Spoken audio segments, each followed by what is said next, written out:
Well, thank you everybody for coming out. It's a very sunny but chilly morning. My name is Larry Spiwak. I'm the president of the Phoenix Center. For those of you who don't know, my partner, our chief economist, Dr. George Ford. You will notice that we say Phoenix Center 2012 Annual Symposium Part 1. We are actually doing two parts this year. Slight departure from past practice. Usually at this time of year we do our one big symposium and we have our economist panel, we have another panel, and as part of always our symposium we bestow our annual Jerry B. Duvall Public Service Award. Well, this year, between the election and the WCIT in Dubai, we've decided to split it up into two parts. This year's annual Duvall Award winner is Commissioner McDowell, who is in Dubai. So to follow up, what we're going to do is today, the topics we're going to cover is the implication of the elections on U.S. broadband policy. I know it's going to come as a great shock to you, to many people in the room. Telecoms is a very political business. Shocked. But we're going to try and focus on that. We have a great lineup of speakers today. For those of you doing social media, our Twitter handle is @LawandEconomics, and the hashtag for today is Phoenix Center Politics, or PHX Politics, excuse me. Okay, so for part two, we're going to do it all again right here in the same room, January 3rd. Please mark that on your calendar. I will be sending out announcements about this next week. We're already lining up terrific speakers, as I said a moment ago.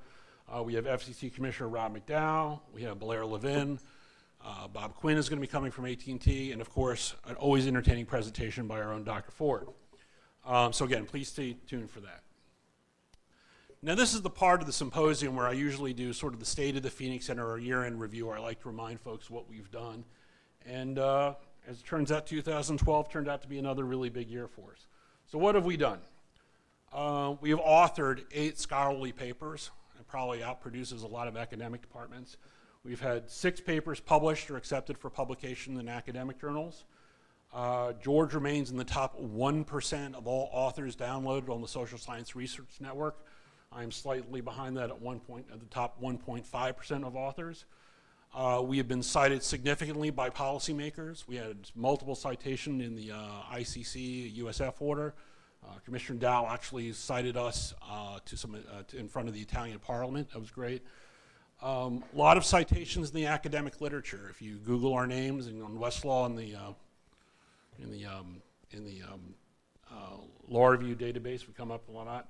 Numerous press hits. One of the fun things I got to do a couple months ago, I appeared on Chinese national television. That was an interesting experience. We did a lot of other conferences, as always. We did, I guess it was last week, I presented on Spectrum and ALEC. George did earlier the California Foundation on Energy and the Environment. I did a really interesting panel at New America on the IP transition with Joe Galan. I spoke at FCBA on, I think it was USF or demand side stuff.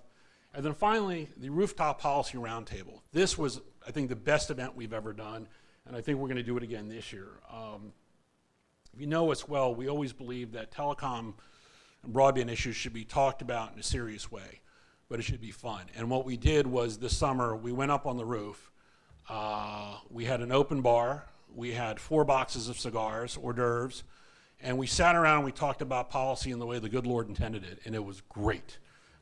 We had Congressman Lee Terry there. We had a lot of professionals. It was literally standing room only, and it was just a fantastic event of just really, really good conversation and excellent environment. So that was a huge success. We just worked on our digital presence this year. So far, our webpage has received over 250,000 hits.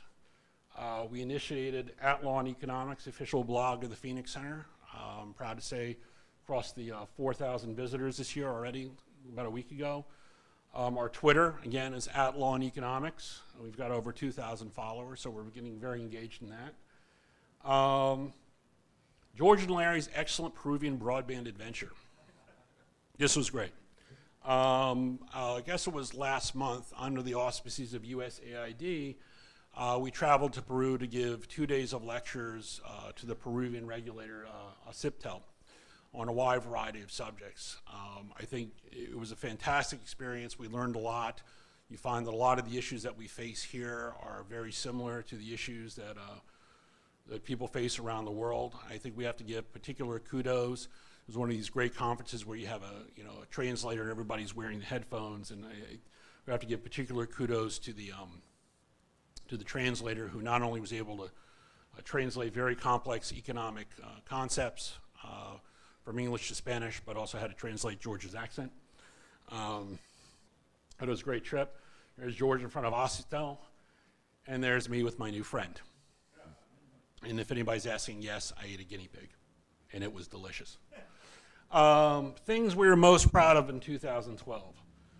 Two things. First thing, and I see Howard is here, Com Daily published my musician's joke. Now, what is that? This was really great. In all the years I've been doing this business, we did a paper in May about spectrum exhaust, and it was a paper saying that in the face of capacity constraints, fewer firms will likely produce lower prices and more innovation than many firms. It's sort of the problem with spectrum exhaust and capacity constraints. It turns standard Cornell antitrust models on its head, and this was a very big deal. We were having a press conference, and I said, you know, both George and I, we both collect guitars, and we have a line about guitars, which is, how many guitars does guitarists need?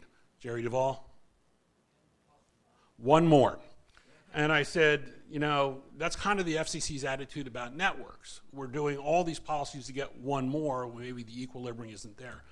And I see Howard in the audience. What was really great was the next day in Con Bailey, they actually said, musician's joke, how many guitars does a guitarist need? And that was just awesome, and I appreciate that very much. But the last thing I think we're most proud of was this year my peers bestowed on me the FCBA's Distinguished Service Award. And I've been doing this business a long time. I received the award along with my fellow people. We moved, I serve as the co-chair of the Federal Communications Law Journal Committee of the FCBA. And we went through a very long process of moving the journal from Indiana University to the George Washington University Law School down the street here. And it took a tremendous amount of effort, and as part of that, we now actually have peer review. So the award was really for bringing more rigor to the journal, which is what George and I are always striving for, is bringing more rigor, more analysis to the debate. And I was very, very humbled by that. And that was